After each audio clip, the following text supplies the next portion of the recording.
Organ reproduksi pada laki-laki, materi kelas 11 semester genap, oleh Vivit Wulandari. Ini adalah gambar organ reproduksi laki-laki dilihat dari samping. Di depan sendiri adalah penis, kemudian di sebelahnya itu adalah skrotum, kemudian ada vas deferens, kemudian di belakangnya adalah anus. Ini adalah gambar reproduksi.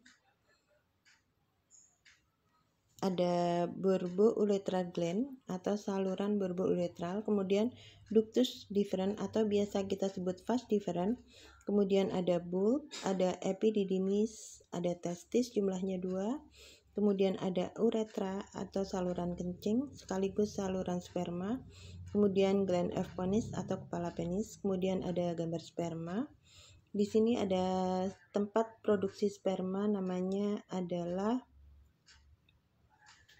tempatnya ada di epididymis, kemudian ada lobulus, ada kelenjar prostat, ada seminal vesicle, kemudian ada ureter dan urinary bladder.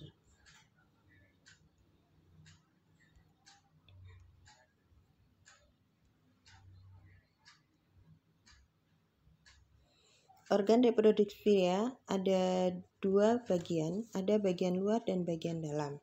Bagian luar terdiri dari penis, skrotum, testis, dan epididymis. Penis bagian paling luar sebagai tempat pengeluaran sperma sekaligus tempat pengeluaran urin. Kemudian skrotum, tempat untuk menyimpan testis, dan testis ada di dalam skrotum. Testis ini berfungsi untuk menghasilkan sperma. Kemudian epididymis. Alat reproduksi pria pada bagian internal juga disebut sebagai organ aksesori. Ada vas deferens atau saluran untuk menghubungkan antara saluran tempat pembuatan sperma sampai keluar, kemudian vesicula seminalis, saluran ejakulasi, kandung kemih, kemudian kelenjar prostat dan kelenjar bulbo-uretral. Fungsi organ reproduksi pria dimulai saat puber. Di saat bayi baru lahir, semua alat reproduksi pria sudah terbentuk. Namun, fungsi reproduksi baru akan berjalan saat seorang laki-laki memasuki masa pubertas. Saat masa puber dimulai, kelenjar pituitari akan mulai memproduksi hormon yang dapat merangsang testis untuk menghasilkan testosteron. Sebutan lain dari testosteron adalah hormon seks pada pria. Hormon yang berperan dalam sistem reproduksi pria disebut juga adalah bahan bakar bagi alat reproduksi pria. Jadi kalau tidak ada hormon, maka sistem reproduksi tidak akan berfungsi. Bahan baku dari hormon itu adalah protein. Makanya protein adalah hal mutlak untuk terjadinya berjalannya sistem reproduksi pada pria.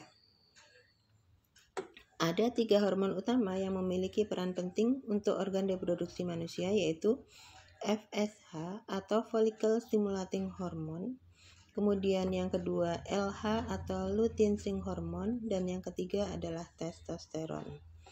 FSH dan LH adalah 2 hormon yang diproduksi di kelenjar pituitari. FSH berperan penting dalam proses produksi sperma di tubuh. Sementara itu, LH berperan dalam proses produksi testosteron yang juga diperlukan dalam proses pembentukan sperma. Produksi testosteron juga menyebabkan berbagai perubahan fisik pada laki-laki yang sedang puber, atau biasa kita sebut sebagai pertumbuhan sekunder. Yang pertama, membesarnya skrotum dan testis. Yang kedua, membesarnya penis, vesicula seminalis, dan kelenjar prostat.